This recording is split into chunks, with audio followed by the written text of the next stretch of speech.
Այլ հայացք Մոլդովայի խորհրդարանական ընտրություններին։ Սեպտեմբերի 28-ին Մոլդովայում տեղի ունեցան խորհրդարանի ընտրություններ, որոնք քաղաքական և փորձագիտական շրջանակները համարում են վճռորոշ երկրի, մասնավորապես նրա եվրաինտեգրման գործընթացի տեսանկյունից։ Քվեարկությանը քաղաքացիների մասնակցությունն աննախադեպ բարձր էր՝ 52.21%։ Մոլդովայում քվեարկելու իրավունք ունեն նաև արտերկրում բնակվող քաղաքացիները, որոնց համար տարբեր երկրներում բացվել էր ընդհանուր առմամբ 301 ընտրատեղամաս։ Ի տարբերություն խորհրդարանի նախորդ ընտրության, երբ նախընտրական շեմը հաղթահարել էր 3 քաղաքական ուժ, այս անգամ դրանց թիվը 5 է։ Իշխող Եվրոպամետ գործողություն և համերաշխություն կուսակցությունը ստացել է ձայների 50.2%, ռուսամետ հայրենասերների ընտրական դաշինքը 24.17%։ Այլընտրանք դաշինքը, որը դիրքավորվում է որպես Եվրոպամետ, սակայն ներառում է ռուսամետ գործիչների 7.96%, իսկ պոպուլիստական համարվող մեր կուսակցությունը և ժողովրդավարությունը տանը կուսակցությունը համապատասխանաբար ձայների 6.2 և 5.62%։ Քվեարկության արդյունքներով իշխող ուժը Մոլդովայի 101 տեղանոց խորհրդարանում կստանա 55 մանդատ, նախկին 61-ի փոխարեն։ Նախագահ Մայա Սանդուի հիմնած քաղաքական ուժի հաղթանակը Մոլդովայում և եվրոպական գործընկերների կողմից հռչակվեց երկրի եվրաինտեգրման քաղաքականության հաղթանակ և Ռուսաստանի պարտություն, չնայած ընտրություններին միջամտելու Մոսկվայի բազմաթիվ փորձերին։ ԵՀԿ ԺՄԻԳ-ի գնահատմամբ Մոլդովայի խորհրդարանական ընտրությունները եղել են մրցակցային, սակայն գրանցվել են մի շարք թերություններ։ Պատվիրակությունը որպես գլխավոր մարտահրավեր առանձնացրել է Ռուսաստանից բխող աննախադեպ հիբրիդային սպառնալիքները։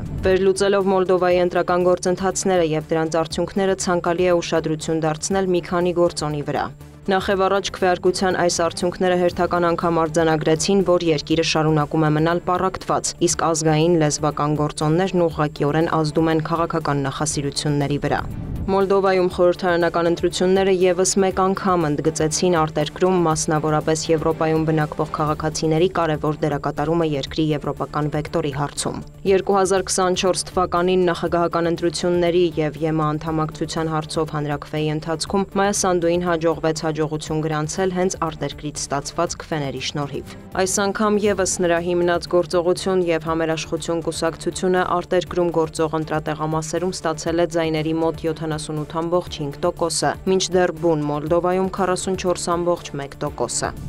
Ըստ փորձագետների իշխող ուժի հաղթանակը պայմանավորված է ոչ այնքան նրա հեղինակությամբ, որքան երկրում եվրոպամետ տրամադրությունների տարածմամբ։ Չնայած Մոլդովայում քիչ չեն դժգոհությունները կառավարության գործունեության հետ կապված, քաղաքացիների մեծամասնությունը նախընտրեց իր ձայնը տալ հենց իշխող ուժին, երկրի եվրաինտեգրման գործընթացը հարվածի տակ չդնելու և նրա շարունակականությունը ապահովելու համար։ Գործողություն և համերաշխություն կուսակցության նախընտրական քարոզարշավը ևս կառուցված էր հենց այդ տրամաբանությամբ։ Իշխող ուժի հաղթանակը բավական դրական արձագանք ստացավ ինչպես Եվրամիությունում, այնպես էլ գործընկեր եվրոպական երկրներում։ Հաշվի առնելով այս արդյունքները չի բացառվում, որ Եվրամիությանը Մոլդովայի անդամակցության հարցով բանակցությունները սկսվեն մինչև տարեվերջ։ Մոլդովայի խորհրդարանական ընտրություններն աչքի ընկան նախընտրական շրջանում մեծ լարվածությամբ։ Իշխանությունները մեղադրում էին Ռուսաստանին ընտրություններին միջամտելու և այդ նպատակով հսկայական գումարներ ծախսելու համար։ Մասնավորապես բացահայտվել են ապատեղեկատվական արշավներ, հանրաքվեների մասնակցության համար ֆինանսական խրախուսման, ինչպես նաև բարեգործության անվան տակ կաշառքի բաժանման դեպքեր։ Այս ընթացքում ձերբակալվել են նաև տասնյակ անձինք, որոնք ըստ ներկայացված մեղադրանքի Սերբիայում մասնակցել են վերապատրաստման, ոստիկանական պատնեշները ճեղքելու և անվտանգության աշխատակիցներին դիմադրելու համար։ Հատկանշական է, որ միջազգային մի շարք լրատվամիջոցներ ևս սեփական հետաքննությունների շրջանակում հայտնաբերել են փաստեր ընտրություններին ռուսական միջամտության վերաբերյալ։ Օրինակ Reuters գործակալությունը պարզել է, որ նախընտրական շրջանում Մոլդովայից ուղղափառ քահանաներ են այցելել Ռուսաստան։ Նրանց բոլոր ծախսերը հոգացել է ռուսական կողմը։ Ավելին, նրանց տրամադրվել է մինչև 1200 եվրո Մոլդովայում հակաարևմտյան թեզեր տարածելու համար։ BBC-ի իրականացրած հետաքննության արդյունքում էլ բացահայտվել է Ռուսաստան տեղափոխված մոլդովացի օլիգարխ Իլան Շորի կողմից Մոլդովայում ստեղծված ցանցը, որում ներգրավված են եղել հարյուրավոր անձինք։ Նրանք կազմակերպել են կեղծ սոցհարցումներ, սոցցանցերում ֆեյք օգտահաշիվներով տարածել են հակաարևմտյան թեզեր և վարկաբեկել են իշխող ուժին։ Մոլդովայի իշխանությունները ևս իրենց հերթին ակտիվ էին ընտրություններին ռուսամետ ուժերի մասնակցությունը սահմանափակելու հարցում։